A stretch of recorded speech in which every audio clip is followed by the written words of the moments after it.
Hey, what's up, everybody? I want to welcome you to another episode of the Dreamerspro Daily Recap, where we give you a recap of all of the hot topics that we covered that day. You can catch them in their long format and also catch it fully streaming for free on Apple Podcasts.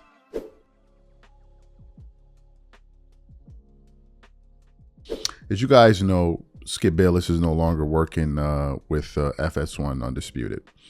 But it was just a few years ago that he had a show with Shannon Sharpe. They initially started that show around 7 years ago. And when they started off, it seemed like a great partnership. It seemed like they had some genuine chemistry.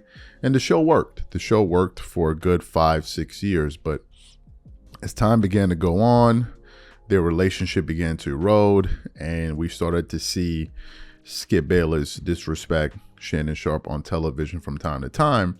And we used to produce a lot of content around it. And we used to do this years ago, and we were like, is this a sign that Skip and Shannon's relationship could, be ending soon and all of that? And people at the time were saying, oh, this is purely speculative. They're just acting. You're reading a little bit too much into this. And I was like, no, I think something is there. And then last year it happened. First, it was the DeMar Hamlin situation at the top of the year. They had their little exchange on television where Shannon Sharpe was basically pleading with Skip, like, can I speak? Can I speak? But then the one that really broke the camel's back between their relationship was the spat that they had on television when they were critiquing the performances of Tom Brady, who seems to be one of Skip Bayless's favorite athletes of all time, because he's always praised him. He's always talked about him, lauded him. I think he holds Tom Brady in the same regard he holds Michael Jordan or Tiger Woods or someone like this, right? So Shannon was critiquing Brady's game. And then out of nowhere, Skip Bayless decided to totally blindside Shannon Sharpe and disrespect his debate partner for the sake of Tom Brady, because he revered Tom Brady that much. Now, for those of you who don't remember some of those harsh words that Skip said to Shannon, I want to play it for you now. And the reason we're playing it, number one, is to recall, in case you forgot, but number two, it will give this show more context when we read what Skip later said about Tom Brady just yesterday. So take a listen to this initial exchange between these two gentlemen here. Week? Yes. Skip, okay. Skip. Well, Brady had a better game than Tua had. Well, he did. Skip. All I'm saying is this. Tom Brady had a problem. You said Tom Brady should have had a problem with Byron after Tom Brady and Byron Leftwich comes up with a game plan. And here's a guy that was not in the meeting when they came up with it, come in with his red pen scratching out stuff. Yep. Now Tom Brady is not up, because most coaches and NFL coaches work between 80 and 100 hours in a 5-6 day week. So Tom Brady the night before, he's making tweets when he didn't stay up those 80 to 100 hours. So shouldn't they have a problem with that? Who do you think watches more tape, Tom Brady or all the coaches? All the coaches. Stop it. All the coaches. Stop Skip, it. I'm not going to let you do it. No, I'm not going to let you do it. I'm going to do I it don't care. because I just I'm did not it. going to let you be disrespectful to these damn coaches because you love Tom Brady. Nobody, Tom Brady does not watch more tape no than quarterback coaches. He in the does history not. of this league Ladies and watches more gentlemen, tape. that is a flat-out lie. That's a flat-out lie that you're perpetrating. There's no never way. been anything, because you can't stand it that Tom Brady at 45 is still playing this game at a very high level. Yeah. Do you see these numbers? Yeah. These numbers say Tom Brady is not playing at a high level. I need you. No, okay, you're that's in the not what Hall it's of Fame about. because you're scared to death of him because he's haunted you. Time out. Ladies and gentlemen at home, I would like to announce the fact, if you're new to our show, that this man for 6 straight years on this show that we have been partners at this debate desk has tried to send Tom Brady home, said he's washed up, his arm is in decline, and he should just go on home. It started the first day of this show in September of 2016, and he has been wrong for 6 straight years, and he's going to be wrong again. I'm standing by what I say. How convinced are you Tom Brady's going to win the Super Bowl? Okay, I picked him to win it. I'm not backing off. Well, put something on it. Well, what do you mean I put my pride on it? I put my pride. That's what I would do. Who did you pick? You picked the Rams and the Chargers, okay? And the only difference is, everybody knows the Rams are bad, but they don't want to say Tom Brady is playing just as bad as Matt Stafford. Off. Skip, they're in the Tampa division. They're in the worst division in football. Good. Are they going to be in the playoffs? Help me out. Skip, I need you to That's your argument. Okay, that's your argument. What do you mean that's my argument? Your argument is that they're going to be in the playoffs. Is Tom Brady playing bad? Okay. Yes or no? Yes, he played poorly yesterday. What do you mean yesterday? Okay, all year. But you're giving him 100% I of the did. blame? Because they asked me the That's question. just, you have no objectivity. It's just straight Brady hate. Wait a minute. This is just straight hate by a guy who's jealous that he is still playing at a high level at 45 when you had to stop at 35. Skip, that's what you do. That's the point. That's what you do. Every time I call something into question, I'm jealous. No. Skip, I did what I did. I never said you were jealous of Baker Mayfield. Skip, I did what I did. You make it seem like I was a bum. I'm in the effing Hall of Fame. Okay, I got 3 Super Bowls. So what? So what? He's way better than you were. I'm better than you. Better. Skip, what? I got to see what you do. You take personal shots. No, I don't take personal shots. You started it. Time out. You would take a personal shot at me. I didn't take a personal shot at you. Wait a minute. What are you talking about? You would take a personal. Put your glasses back on. Can I finish? You're willing to take a personal shot at me to say this man is better than me because I say he's playing bad this year? Well, because you just Go ahead. you disrespect him. It's just so.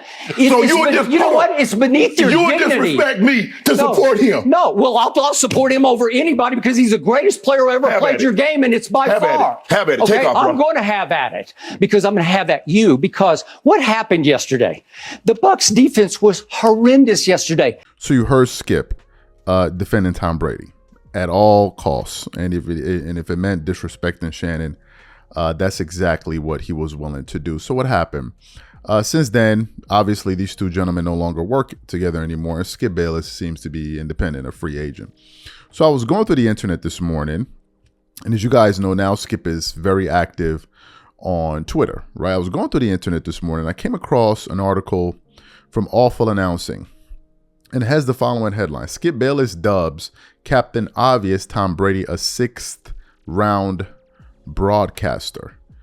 And I was like, wait, this is Skip talking about Tom Brady, the same Tom Brady that he disrespected Shannon Sharpe for? I can't even believe it. So this is the article that we actually want to get into. So let's get into what this article has to say. It says, after portraying himself as the Tom Brady superfan for decades on TV, Skip Bayless doesn't appear to be a fan of Tom Brady, the broadcaster. Brady is just 2 weeks into his 10-year contract with Fox to be their lead NFL analyst, but Bayless has seen enough to claim he'll never be the next 6th round broadcaster. Continues on.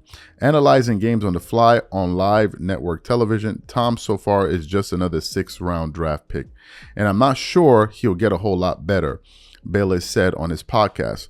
Bayless spent Sunday afternoon listening to Tom Brady for an entire broadcast on Fox, followed by a full game with Tony Romo and CBS. While Romo may have lost some of his luster with his fans in recent seasons, Bayless walked away from his TV much more impressed with the former Dallas Cowboy quarterback than he was with Brady.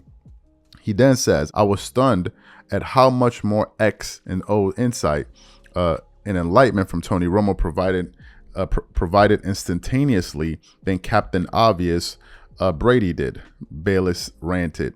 This is something I'd say I have a pretty good feel for because over the last 20 years, I've worked with hundreds of ex-star athletes on live national television, testing their split-second ability to talk the game they played at such a high level. You'd be shocked at how many just can't. They just play. Romo, the undrafted free agent, played with his mind. It's possible that Tom Brady, the most accurate passer I ever saw, played with feel and instincts that are extremely difficult to verbalize and explain on the fly. And then the article then goes on to say a few other things. That's Skip Bayless talking about Tom Brady. I want to also read from another Awful Announcing article, and this features some comments from former NFL player Victor Cruz. It says, Victor Cruz implores Tom Brady to loosen up a bit in broadcast booth. Continues on, media pundits and colleagues have already extensively criticized Tom Brady's broadcasting career. On Thursday, college football analyst Victor Cruz offered input on what could elevate Brady's broadcasting abilities.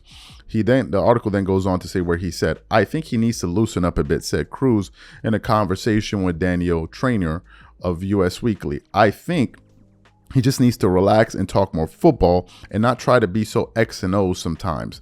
That will come with the reps, just like anything else. The more reps he has, the more he hears himself, the more he has his repetitions. He'll understand what his voice will be. So this is what people are saying about Tom Brady in terms of his broadcasting debut, right, on Fox. Now, here's what's interesting, and some of you may not be aware of this. Some of you may be aware of this. Tom Brady signed a record contract with Fox Sports for $375 million over 10 years. So they're paying him $37 million a year, right? $37 million a year. And he seems to be off to a bit of a bumpy start, which is understandable, right? Even the best of them, have to find their way. And it goes to show you how hard it is to do that job. But back to Skip Bayless. This is surprising. This is very surprising because the way he's talking about Tom, it surprises me that this is the guy that he disrespected his partner for, to talk about him like this. And to me, I don't even think it was worth it. Was it really worth it? Defending Brady to the extent that you did, and now you end up in a situation where you guys don't even have a show anymore. To me, look, I think that was a huge mistake on Skip's part. And then I think them letting him go from that network was an even bigger one. And you can see, right? You can see Shannon clearly was the star of that network. If he wasn't the star, he was one of the stars. And to me, I was a bit surprised given the fact that Skip Bayless went at Shannon Sharpe like this for Tom Brady, who just a few years later he would be going at like this on his show. Anyway,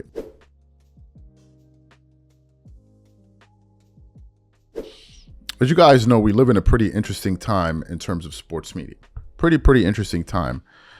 In the past, the way we would get our news is the way that we used to, through newspapers and various publications, and of course on television by a select few broadcasters, analysts, etc. But with the advent of social media and various media platforms, we now have a situation where we get our news from a range of voices. You get them from the legacy guys that you see on ESPN, Fox Sports, and all of them, ABC. You get your news from them.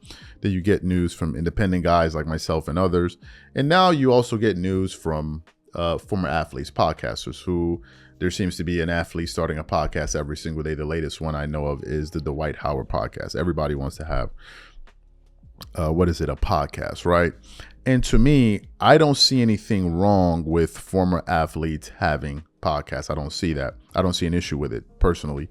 I think it begins to get a little dicey when you have active athletes who have podcasts, right? And, one of them, I give you an example, is Paul George, right? Paul George, who used to play with the Clippers. Not even Paul George. Before Paul George, it was even Draymond Green. Right, I remember Draymond Green's podcast really kicked off because he was like going through the playoffs. I even think at one point he was in the finals or something like that, but for sure he was in the playoffs. And then after the game, he would go do a podcast and give you guys a blow by blow, right? And that was the first time we had seen anything where a player who was playing in the playoffs could turn around later that night and then go do a podcast and give fans an insight to what they just saw in the game, right? That was pretty unique. And then other players sort of following in his footsteps. But one of the people that has been critical of player podcasts, and it's not just him, others have been as well, but one of those people has been Nick Wright. Nick Wright is not a fan of these player podcasts. He really doesn't think he thinks most of them aren't really good at all. And recently I came across a segment from First Things First with himself and Chris Broussard, Kevin Wiles. And they were discussing the pitfalls of having a podcast as an active player. And I thought that he made some pretty interesting points. Obviously, he did it with humor. So what we want to do is play exactly what Nick Wright had to say on FS1 about players with podcasts. And then we're going to come back and continue on the show. Take a listen to Nick Wright here. Today, we look outwards to the player podcast world. Player podcasts are under duress.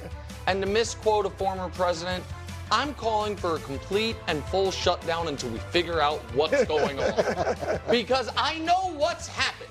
People saw, you see, this player started a podcast, and that's how he connected with Taylor Swift. What could it do for me? Here's the answer. Not that, America. What it's going to do for you is cause dissension and disaster. Let's go through a short list.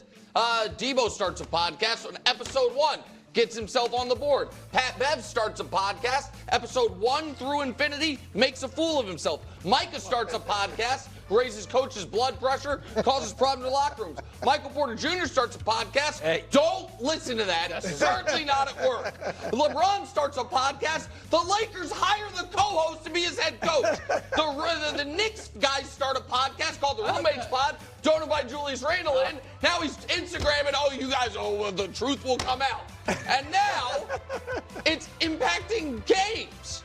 Here's CJ Stroud talking to Bears Jalen Johnson about a podcast that Jalen did, that Caleb listened to, that helped the Texans beat the Bears.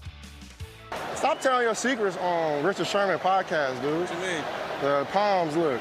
You ain't slick, brother. You ain't getting me. You ain't getting me. Coach, he went on the podcast. He said this is what we do. CJ watched it. They then played, and he knew. I like CJ more now than before. I love that he's listening to podcasts. No, it's a great job by him, and everything CJ does makes him more likable and makes him seem smarter, all of it, including the fact he doesn't have a podcast. He goes on other people sometimes, he listens to them, and he uses them. Folks, you're not going to get Dua Lipa to marry you by doing a podcast. Just chill out. And let's just figure out what's happening here. Can I give Nick like an A+? I was good. Yes, That was you great. give him an A+, Nick. This is definitely your best ombudsman segment Thank for you. sure. You know, Coach and I are in agreement. You just think about it. You got 45 minutes to an hour to kill. You're gonna say something you don't mean to say. You're gonna give out some secrets that you're not supposed to. You're gonna say something about an opponent that you're not supposed to, whether too good or too bad. And so it's tough, man. More editors. Well, that's It's almost like everyone is like, all right, I got a host, check. I got the former player, check. Cameras, mics, we good? Like, we're Let's good. go. You need a real editor. Just like, hey, take that part out. You're playing CJ Stroud. The thing is, if you take out the good stuff, it's not going to be a great podcast. It doesn't matter. It's just hard for players You can take out the strategy like that. You can take out that. But that's what people want. So you heard what Nick Wright had to say. Here are my thoughts on this. As I said, I have a few thoughts. I'm not really a fan of it. I'm really not. And I'm going to speak from the standpoint of a fan, right? Let's look at the Paul George situation. There was a point last year where the Clippers are making a push to the playoffs, and then Paul George got injured a few weeks before the playoffs, like maybe a month or so before the playoffs. And a lot of Clipper fans were gutted by that news. So given the high expectations on the Clippers that season and everything they had invested into that team, it was kind of a make or break it year for the team. So when Paul George went down, it was a very, very deflating moment. And anytime we search news on the team or him, you were just hoping for good news. Maybe he's making progress with his rehab, et cetera, et cetera, et cetera. And to me, this is just me, it didn't sit well with me that, okay, here's a guy that we really want on the court, and he is rehabilitating, but then I see him on a podcast talking sports and talking all this. And to me, it just didn't sit well. Now, some people didn't see an issue with it. I personally didn't like it at a moment like that. I don't want to hear your thoughts on what's going on around the NBA. It would be better if you just kind of stayed away and just focused on what it is that you're doing. So it didn't sit well with me, right? But then you have other players who I think have systemized their life so well that even if they do a podcast, they can kind of pull it off. But I think very few can do it. A person that I do think does it well, at least for the time that he did it, was LeBron. But LeBron is such a regimented player. I mean, LeBron, we know that where, there've been stories of him. He goes into dark mode when he turns off his phone, no communication. LeBron really locks into what he's doing. So I think a person like LeBron James can better maneuver the world of this laser-like focus on, for instance, a playoff run or NBA season, and then still carve out moments in time to do podcasts. The fundamental difference with LeBron's podcast and other podcasts is this, and people don't realize it. The difference is this. If you look at other podcasters, Paul George, Draymond Green, I'm talking about active players that have podcasts. In the case of Draymond does his own show, right? So Draymond does the show predominantly. He's reacting to news and things happening around his team. So the work that goes into that is you got to do more work, right? Because you have to be more dialed in with the information and research a little bit. Paul George does something different than Draymond. Paul George has 2 companions that he does the show with, but then Paul George also interviews guests. Whenever you interview people, you now have to do research and all that. So you have to spend time doing that. That could probably take away from your focus, take away from things you could be doing. But in the case of LeBron, it's something different. LeBron on his podcast gets interviewed by JJ Redick, at the time at least. LeBron is not the one doing the research. LeBron is the one being asked questions that he now responds to. LeBron doesn't come in there with, a set of questions for JJ. No. JJ's asking him the questions, then he responds, and he may throw a question back at him, but is usually based on what they're talking about. So the level of research and time LeBron needs to invest in terms of preparing for a particular show is much, much lower. Much, much, much, much lower. So from a tactical standpoint, the way LeBron is doing it is much smarter because it requires less of his time in terms of preparation. So he does it the best. But the other guys, my take on it, and they've had arguments about this. I've heard it on Gil's Arena. There's some players are pro players having podcasts, other players against it. I don't want to hear from you throughout a regular season. I just don't. I'm not really interested in hearing from you. What I'm interested is in how you're performing, because that's the very reason I'm actually following you. I'm not following you for your podcast. I'm following you for your production and your performances on a court. That's just my take on it, but that's just me.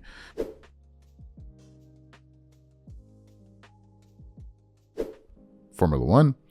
Yeah, folks, we're going to be talking about Formula One, but not from a racing standpoint. We're going to be addressing a larger issue that not only pertains to Formula One, but could pertain to any other professional sport out there. So, as you guys know, I'm a huge Formula One fan. I love the sport. Actually, before even starting to produce today's show, I was watching the highlight of practice 1 at Singapore, with the various teams. As you guys know, there's some, there are a few, quite a few teams in Formula One, but really at the top, we're talking about the teams that everybody knows, right? McLaren, Mercedes, Red Bull, Aston Martin, and a few others, but those teams are really at the top there, right? And then with these top teams, you have the top drivers like Max Verstappen, Lando Norris, Lewis Hamilton, Charles Leclerc, and others. Now, me personally, I'm a huge Hamilton fan. I still haven't got over the fact that he got robbed of his, his 8th world title. I think he has 7 right now. He got robbed in that last race, period, end of story. All of us know it. They decided to just change up the rules in the last minute. He got robbed. I'm one of those fans that believe that. He got robbed.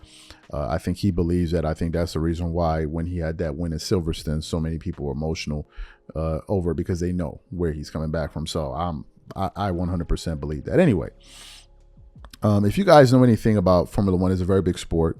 Has hundreds of millions of viewers every day. I think that last race that I'm referring to against, I think it was in Abu Dhabi, against Max Verstappen, I think had over 500 million people watch that. It was crazy, some crazy number, right? But if you know anything about Hamilton, he's a bit of a trailblazer. Obviously, he's the only driver of color in that sport, which is interesting. And some of those guys that are in that sport come from money.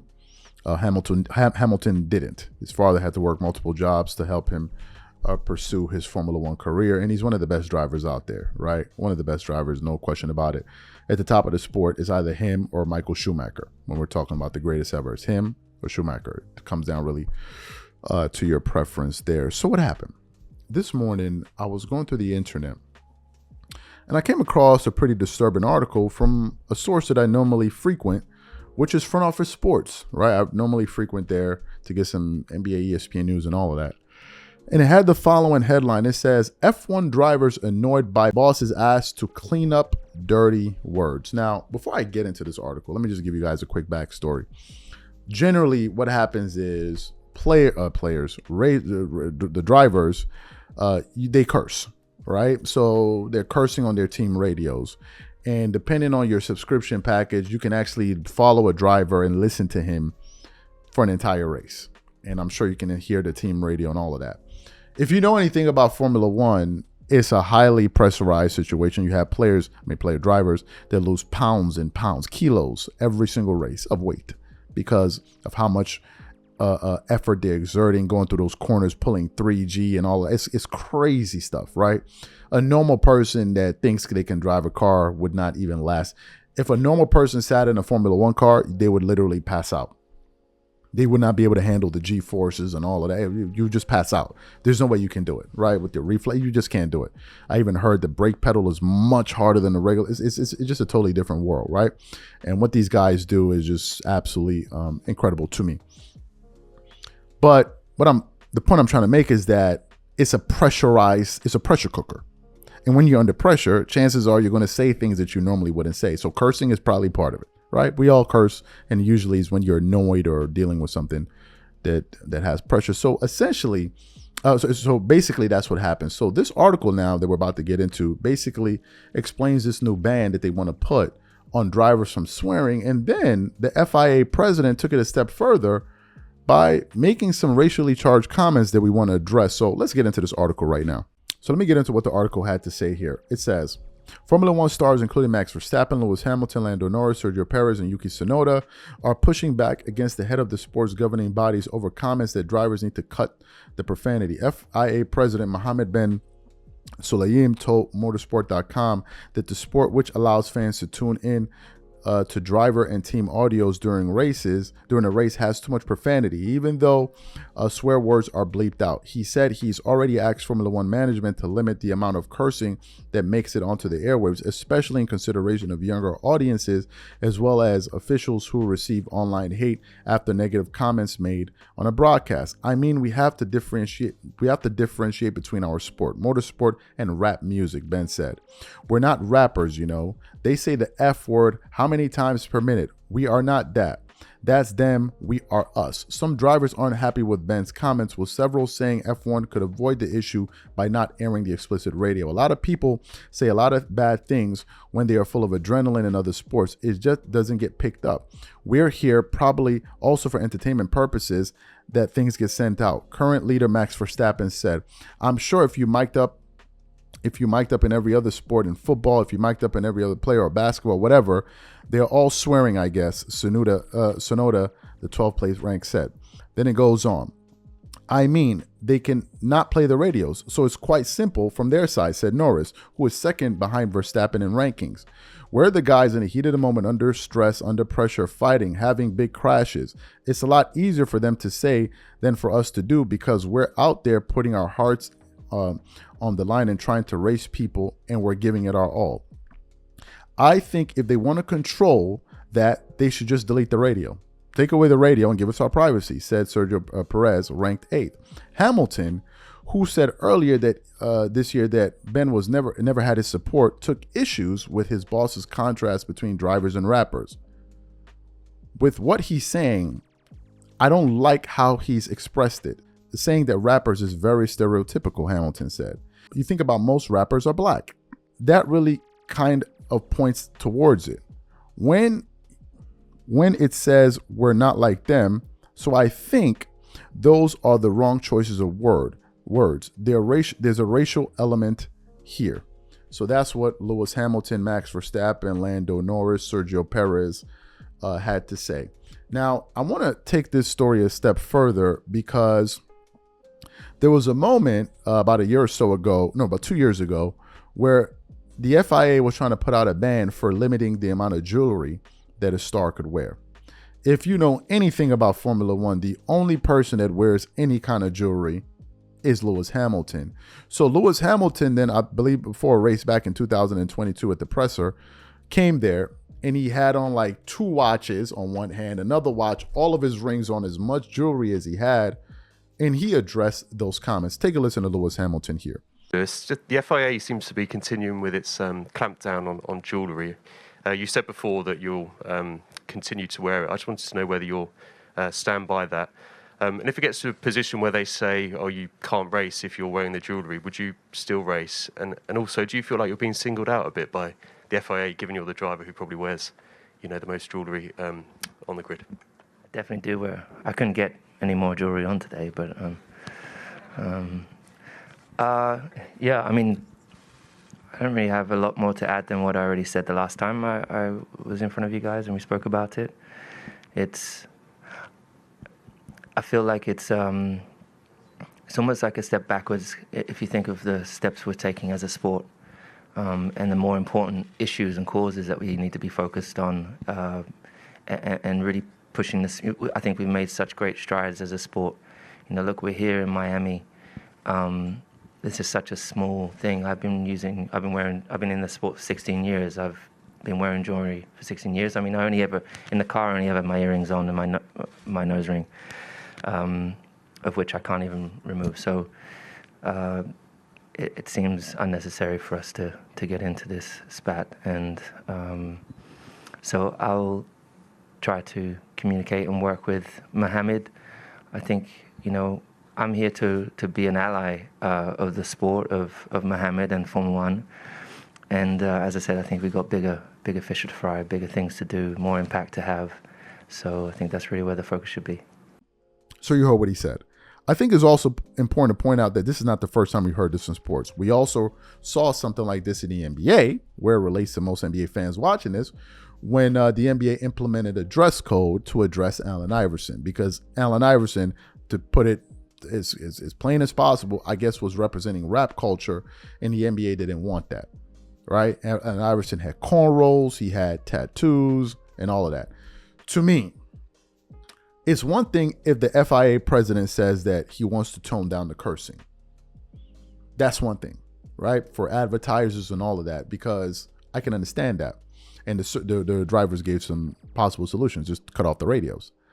But to now say, oh, we don't do it with rappers, and that's what rappers do, they're not us, and then you're taking it a step too far.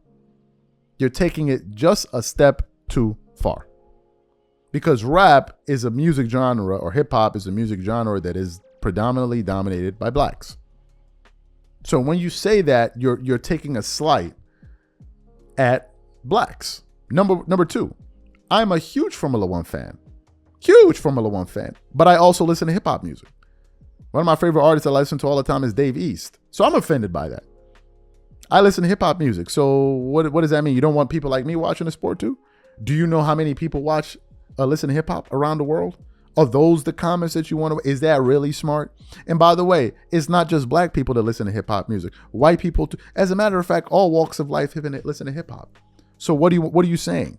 That you only want a particular type of viewer to watch Formula One? What the hell are you saying? Like, what are you saying? I don't think those statements were well thought out. There is a racial component to that because rap is dominated by blacks. It just is. Now, to suggest that rappers are the only ones that curse, I think is crazy. It's absolutely crazy. Have you been around people? Forget about rappers. Have you been around people? Who's watching this show that doesn't curse? So to me, I think those comments were idiotic. I'm glad that the drivers pointed it out, and I'm glad that Lewis Hamilton said something about it. And we thought that it was an important issue that we needed to address. Yes, it's outside the realm of the NBA, but nevertheless, it's still sports.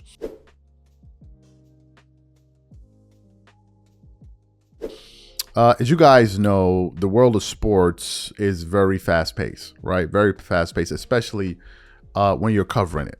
Right. When you're covering sports, I mean, you always have to be dialed in. If you're not first, you're last. And there's this constant stream of information usually. So you always have to be ready to report it. That's really what it is. Like literally, that's what it is. And it's a very, very taxing thing. Anybody producing content, covering sports, you guys know what it is. Especially if you're producing content daily. Right. But then you have those that not only are talking about it daily, you have those that are actually looking for stories, investigate, and it gets even harder. And that's the reason why probably the biggest guy in sports media, at least in the United States, who covers the NBA and all of that breaks news, Adrian Wojnarowski, just decided to resign abruptly. Actually, I want to read a comment, or rather his statement that he put out about his retirement, and we want to read what he posted on Twitter. He said, I grew up the son of a factory worker 2 miles from ESPN's campus, only ever dreamed of making a living as a sports writer. 37 years ago, the Hartford Courant gave me my first byline, and I never stopped chasing the thrill of it all. This craft transformed my life, but I've decided to retire from ESPN and the news industry. I understand the commitment required in my role, and it's an investment that I'm no longer driven to make. Time isn't an endless supply, and I want to spend mine in ways that are more personally meaningful. I leave with overwhelming gratitude for countless mentors and colleagues, subjects and stories, readers and viewers. No one has benefited more than me from the belief, trust, and generosity of others.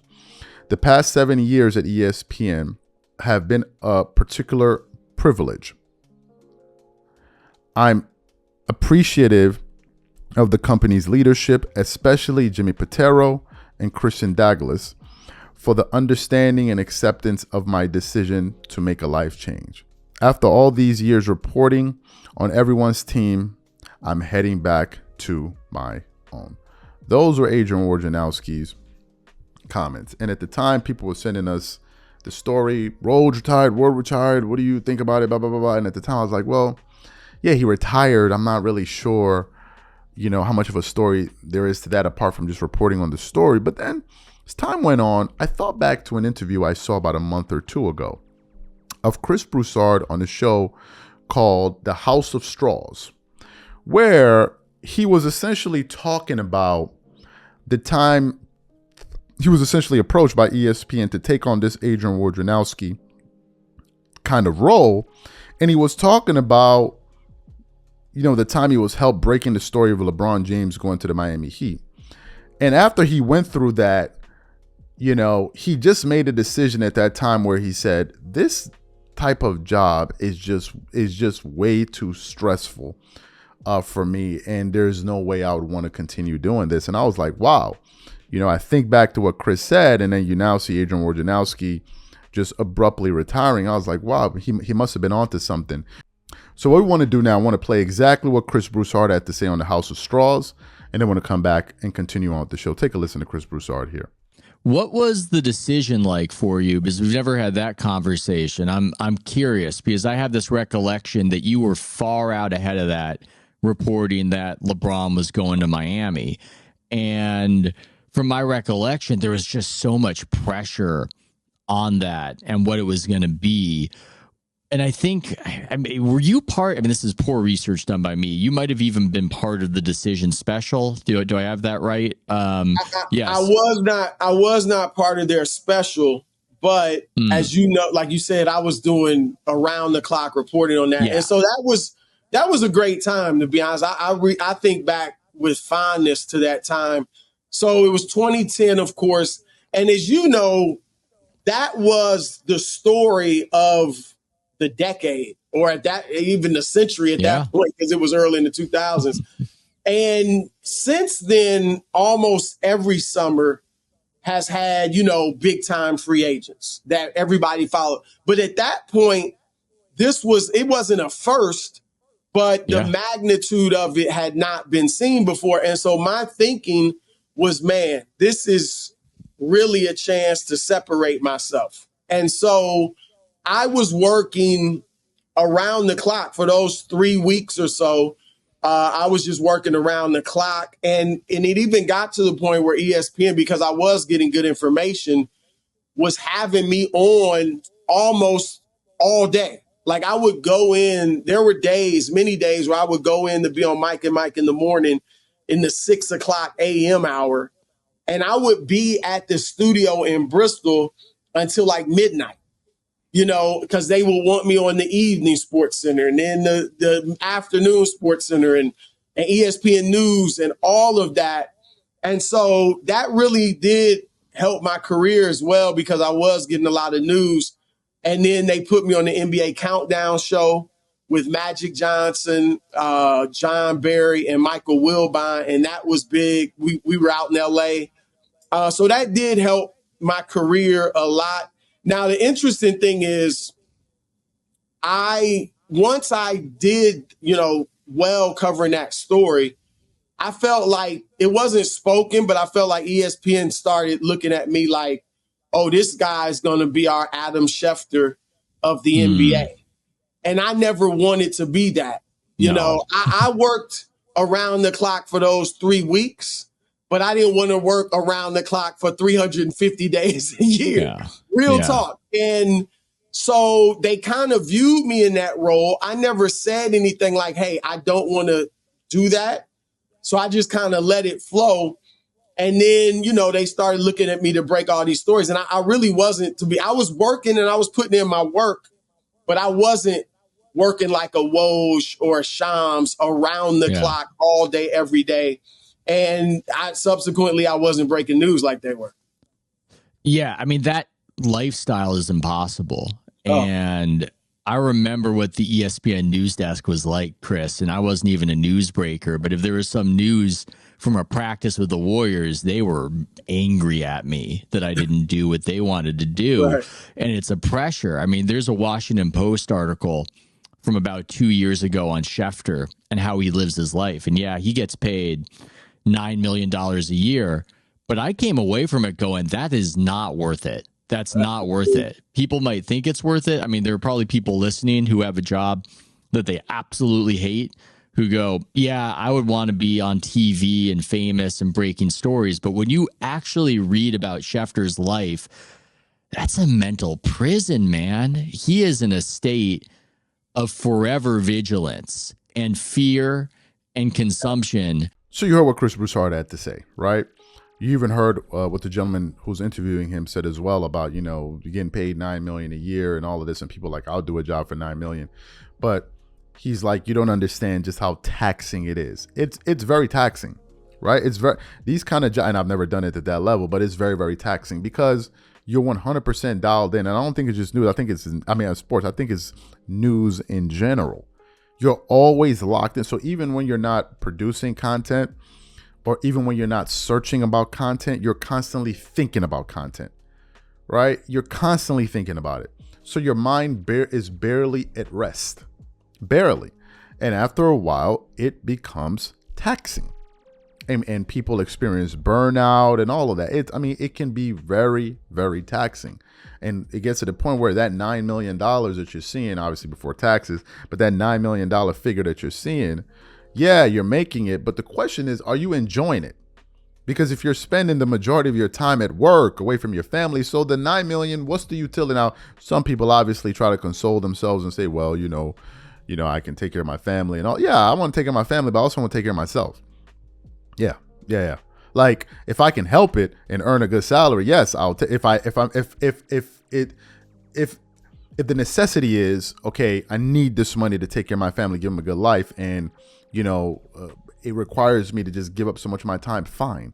But if I can help it and give them a good life still, but then also have a good life for myself, then I will take the latter. And what people don't forget is people in many cases trade their well-being for money. And I can understand putting yourself through stress and all of that to make money. But then there's a point where it's like, okay, this is becoming stupid. Because if you start trading your health, your mental health, and all of that for a bag, quote unquote, then you're really working against yourself. Because at a certain point, that money, my brother, that money, you can't take it with you. You can't take it with you. Now, obviously, this position may be controversial. I don't care. Right? I believe in being 100% locked in what you're doing. But you also have to have some type of balance as well. For instance, we do a show. Before years, we would do a show every day, Monday to Sunday, every day. We did that for years. And we finally found a way to take off one day a week. And then we finally found a period where we could take off like a week, a year, like 5, 6, 7, 8 days in a row. And I realized that 6, 7, 8 day period did more for me than anything. Right. And yes, you lose money during that period because you're not producing content, but the money you lose, but the peace of mind and the relaxation and your ability to recharge is greater than the money you lost. Right. So there has to be a balance. And Chris Broussard quickly realized, like, look, I can't do this. And Chris Broussard is a family man as well. Right. Chris Broussard is married. He does have kids. And when you have those responsibilities, it makes things a little bit different. So I can understand that. Yes, no one is saying don't go out there and bust your tail and make your money and all of that, but you also have to be mindful of it all, right? You have to be especially when you have kids, because kids, yes, I have a roof over my head and all that, but when they want to spend time with you and go to the park with you, they're not thinking about the roof over their head. They're just thinking about, why isn't dad or mom not here? Unfortunately, we as parents, sometimes we forget that, but no one is perfect. But I definitely understand where Chris Broussard is coming from. It's a crazy life to do that type of thing where you're always dialed in 100%, 100. It can be stressful. So I totally get it. And I don't think he said anything controversial there. And I understand Woj's decision, because it must have been a very, very stressful job